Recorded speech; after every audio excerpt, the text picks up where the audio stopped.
Hi, it's Janice. We're going to go over our new temporary transvenous pacemaker, the Medtronic 5392, and how it works with our temporary pacing catheter with shrouded pins and introducer kit.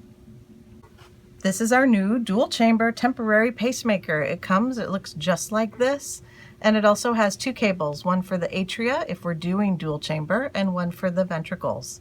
Those correspond to the colors up here on the top where you plug them in.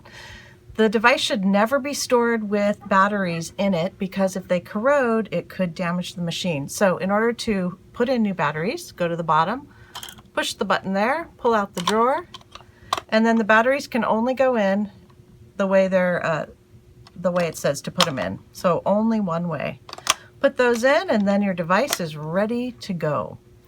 To power it on, push and hold the power button right there. It'll go through a little self-test. And as it's doing that, we've got three different dials here. You can see that the default rates, it's set to a heart rate of 80. The atrial output is measured in milliamps, and that's set at 10. The ventricular output is set at 10 as well. And then we have the DDD and then the battery life here. So usually we're only doing the ventricular pacing. So we're using this cable. We're going to dial down the atria by just turning the knob until it reaches 0. So then we have a heart rate of 80 that it's set to pace and the milliamps at 10. All right, how do we know if our pacemaker is doing what it should be? We're looking for 100% capture. So on this picture, you can see here that there are pacemaker spikes with then a big QRS afterwards. So this is a ventricularly paced rhythm with 100% capture. Now, if it was set at 10 and we had this rhythm, that would be good, and our patient had a pulse. However, if we had this rhythm, where we have pacer spike and then capture, pacer spike, capture, pacer spike, nothing, pacer spike, nothing, and so on, this is a ventricularly paced rhythm with failure to capture times 4 beats there. What do we need to do? We're going to increase the output or the milliamps in order to achieve capture. And you can see when I tried to turn that, it has a lock on. So press the key to unlock it, and then we can dial that up until we see capture again. All right, we've done the rate, we've done the milliamps or the output, and now on to sensitivity. So if you have a problem with the pacemaker having a failure to sense, so here you see pacer spike with capture, intrinsic beat, which is a good thing, but then there should not be a pacer spike on top of a regular beat. So here you have good capture, here you have a regular beat, and then again, an oops. So how do you fix that? You need to go to the sensitivity dial, which is going to be down here in this box. So to turn that on, it says locked again. We're going to hit the key. Here's your sensitivity, and then you just dial the dial up or down to see that, to adjust it so that you have failure, or to fix the failure to sense, and you have good sensing. You'll notice the VVI here. So the first V stands for the chamber being paced, so it's the ventricle that's being paced, and then the chamber that's being sensed is the second V, that would be the ventricle as well, and then the I is the response to that sense. So the senses, if there is a QRS complex that's coming from the patient's heart that's sensed, the pacer will inhibit and not send a beat.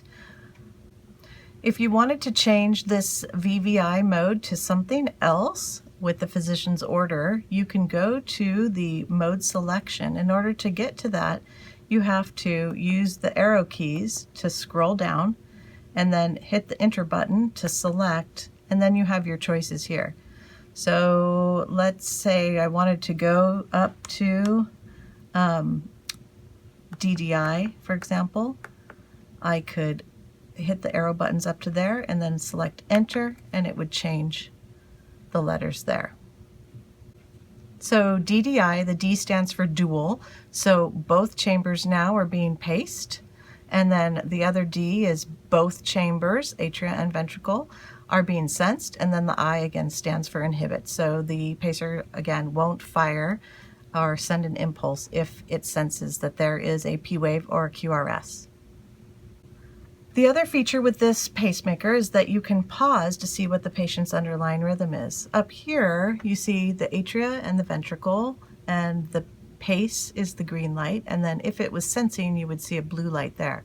If I hit this pause key, it will pause the pacing impulse for no more than 10 seconds. So no matter how long I hold it, it will resume after 10 seconds. If I only wanted to see it less than that, I could take my hands away and it would go ahead and continue pacing.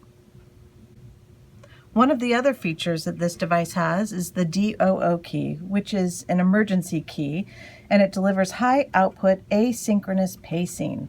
So in this mode, we've been delivering demand or synchronized pacing. So it knows what's going on with the heart and only delivers a pacer spike or pacer pulse when indicated. If we press the DOO key, you'll see that it bumps up to a rate of 80 if it was not already 80.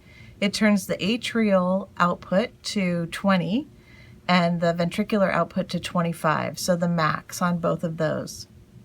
And down here you'll see that it says asynchronous pacing, so it doesn't care what's going on in the heart. Here you see DOO, the D stands for dual chambers, so atria and ventricle, and O means nothing, so there's no response. It's not sensing, it's not initiating or inhibiting, and it's not triggering any type of response. So to get out of this mode, follow the directions down here and press the enter key. By pressing the enter key, then we're able to dial things down and adjust them as necessary again. The other great feature about this machine is that you can flip it over, flip that up, and you can hang it up. All right, now you're ready to turn it off. Press and hold the power key, and you'll see that it says locked. Press the lock key. Press it again. Do you really want to turn it off? Yes, I do. And hit enter. And finally, don't forget to take the batteries out when you go to store it.